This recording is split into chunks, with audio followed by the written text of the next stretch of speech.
That is a very interesting photo. Do you know what it is? It's the moon. That's right. This is a photo of the moon, but it's an unusual photo. Isn't what we see when we look into the sky at night.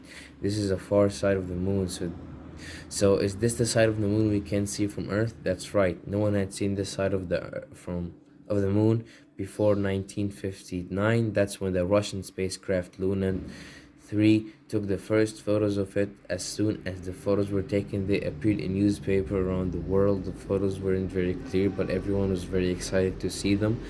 In 1965, Russia sent Zone 3, another spacecraft, to orbit the moon. It took 25 photos and they were much clearer. Has anyone made a map of the moon? Good question. From 1966 to 1967, the USA sent spacecraft to orbit the moon and take photos. يعني orbit بقى هنا يعني تدور حول يعني to orbit the moon عشان اللي بتدور حول الايه القمر and to take photos. Yeah. They used these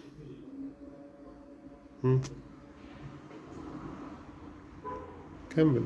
They used these to create what? They used these to create maps of the moon. At the same time, Russia created maps using the photos from Zone 3. Were all of these photos of the far side of the moon taken by spacecraft? No. Soon after the maps were created, astronauts from the Apollo 8 spacecraft became the first people to see the far side of the moon. They took photos of the moon as they orbited it. Have any spacecraft landed on the far side of the moon? Yes, NASA sent a spacecraft to the far side of the moon in 1962, but it broke when it landed. A long time after this, in 2019, a Chinese spacecraft successfully landed on the other side, on the far side of the moon. يبقى إذا هنا لحظة في الجزء ده يعني هو بيتكلم على على It's ايه؟ the moon. المون يس بيتكلم عن المركبات الفضائية وصعودها لسطح القمر. ماشي.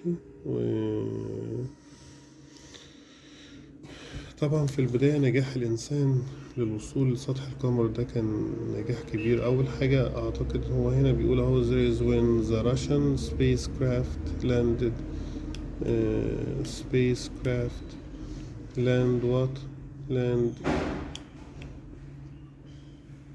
took the first shooting of it. يعني هما كان ليهم السبق أو المقدمة في الوصول للقمر وعمل أبحاث عليه. تمام. نيجي ناخد بقى القطعة التانية. Okay.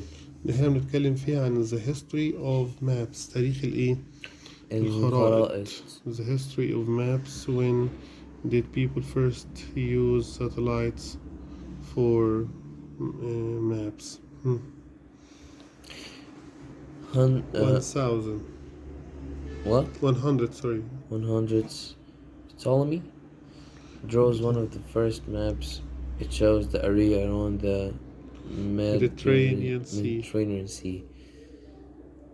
1000 and hundreds. El-Idrisi from North Africa draws maps in a book called Tabula Rogeriana.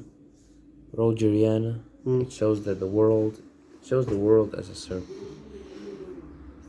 1500s. Spanish sailor Juan de la Cosa draws the first map to show America.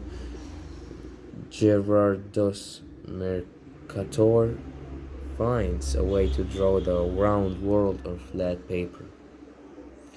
1800s. Rounds and railways make travel يعني easier. railways بقى. سكة الحديد. بالظبط. Make travel easier. Maps become smaller and better. 1950s. The first satellite photos are taken of Earth, and maps give much more information. 2005. People start to use maps on their phones, computers. They use satellites to get directions. That's it. يعني أول ناس استخدموها هم البطالمي ده اللي هم البطالمة استخدموها في نورث أفريكا. طبعا كانوا بيستخدموها في الإبحار. فاهمني يا خالد؟ Yes. كانوا بيستخدموا الخرايط والبوصلة انت عارف، بيستخدموها في السكك الحديدية، بيستخدموها في الاتجاهات، بيستخدموها في حاجات كتير جدا. طبعا دلوقتي انت ما بقتش تستخدم البوصلة أصلا، ما بقتش حد بيستخدمها، يعني دلوقتي كله بيستخدم أنظمة الإيه؟ الGPS. الجي بي اس. يعني حتى دلوقتي العربيات نفسها تمشي بالجي بي اس. GPS. كمل يلا. The International Space Station. تعرف يعني ايه International Space Station؟ عالمية. محطة الفضاء الدولية. Yeah. دي محطة كده الأسترونوتس بيقعدوا فيها وبيعملوا أبحاثهم وهم فوق كده. كمل. The International Space Station is what? The International Space Station is a huge spacecraft, 70 kilometers above the Earth. It's a place where astronauts live and work. They go into space. Most astronauts stay on Earth station for about 6 months. The space station orbits the Earth every day. It travels at 27 kilometers an hour. That means that it goes around the Earth every 90 minutes. It's one of the brightest objects in the sky, and you can see it without using a telescope. Lots of countries work together to make the space station, and astronauts from all around the world, have stayed on it. The first piece of the space station went into space in 1998. Since the first astronauts arrived in 2000, more than 200 astronauts from 19 countries have stayed there. Life on the space station is different from life on Earth in many ways. In space, washing, sleeping, and eating can be difficult, but communication is not a problem. Astronauts can send emails or make phone calls to their families back home. اوكي. Yeah. يبقى احنا هنا اتكلمنا عن International Space Station، وقلنا ان ده المكان اللي رواد الفضاء بيقعدوا فيه، مكان كبير جدا بيقدروا يقعدوا فيه يعملوا من خلاله ابحاثهم، الاكل، الشرب، النوم، كل الكلام ده موجود في السبيس ستيشن. طبعا السبيس ستيشن دي بتعمل طبعا اوربتس بتلف حوالين الايه الارض، بيستخدموا فيها التلسكوبس عشان يقدروا يعملوا الايه الاجراءات بتاعتهم. تمام. ودي بقى دي كمان هي دي من المحطة الفضاء الدولية، بيقدروا يعملوا communication to the earth، بيقدروا يتواصلوا مع كوكب الايه الارض، بيقدروا يتكلموا مع الناس هنا، يدوهم معلومات احنا عملنا كذا، فاهم؟ بيقدروا يتلقوا معلومات. في عندي هنا بقى ايه put the journey to Pino. In 2020, a spacecraft landed on Pino. Pino is an asteroid, which is a large rock that is flying through space. The spacecraft called Ceres took small rocks from Pino and will take them back to Earth in 2023. Then in 2021, the Osiris-Rex left Pino for its journey home.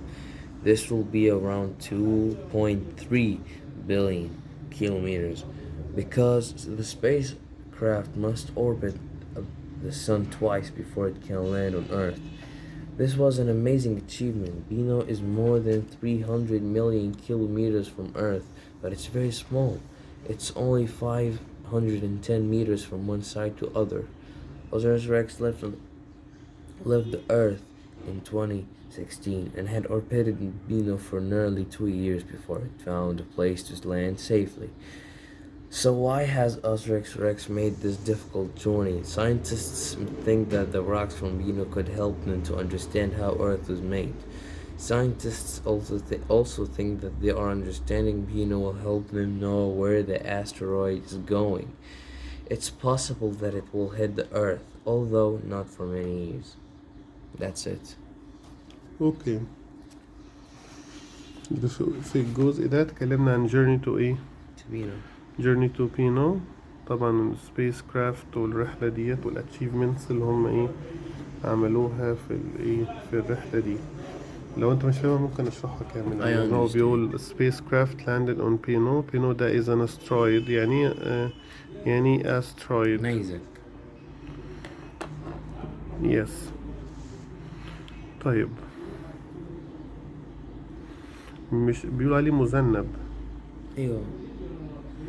بيبقى شبه النيزك. شبه يعني بشبه الأرض كده which is هو عبارة عن large rock that is flying through a space. طايرة بتكون في الهواء. The spacecraft called Orsis Rex. دي طبعا took small rocks أخدوا صخور صغيرة from the Pino and will take them back into the earth. وطبعا هيرجعوهم للأرض. In 2020 يا خالد Odyssey Relax left Bennu for its journey home. This will be around 2.3 billion kilometers. Yeah. Because the spacecraft must what? What? يعني ال spacecraft دي must orbit the sun twice. Last year I went to the planetarium in عارف يعني Alexandria. planetarium؟ ده مكان. القبة السماوية. موجود في مكتبة الإسكندرية، لو دخلتها تقدر تتفرج منها بقى على إيه نماذج للكواكب والنجوم مش عارف إيه. دي اسمه بلانيتاريوم. القبة السماوية موجودة في الصورة اللي قدامك دي. Yeah, I see it. حاجة حلوة أوي يعني. الطلاب بيقدروا يروحوا خالد فيها يشوفوا نماذج للكواكب والنجوم وحركتهم. فاهم؟ Yeah. حاجة حديثة أوي يعني. قول. Nice. With my cousin Magdi. I was really excited because I hadn't been to a planetarium before. Magdi lives in Alexandria, so he had visited the planetarium a few times with his family. We saw a really interesting film about ancient Egypt. We learned about how the ancient Egyptians had studied the stars to find out when the Nile flooded. They had even used the stars to help them build the pyramids. After the film, we went to an exhibition about Mars. Did you know a space robot had explored Mars before the end of the 20th century? It landed on Mars in 1927. We had an amazing time. We were there all morning, but when we left, we hadn't seen everything. I would like to go back there again one day. يعني هو بيتكلم إن دي حاجة ممتعة جدا رحلتهم للبلانيتاريوم، وإنهم يشوفوا حركة الكواكب والنجوم والأوربتس بتاعتهم وهكذا. Yeah, that sounds fun.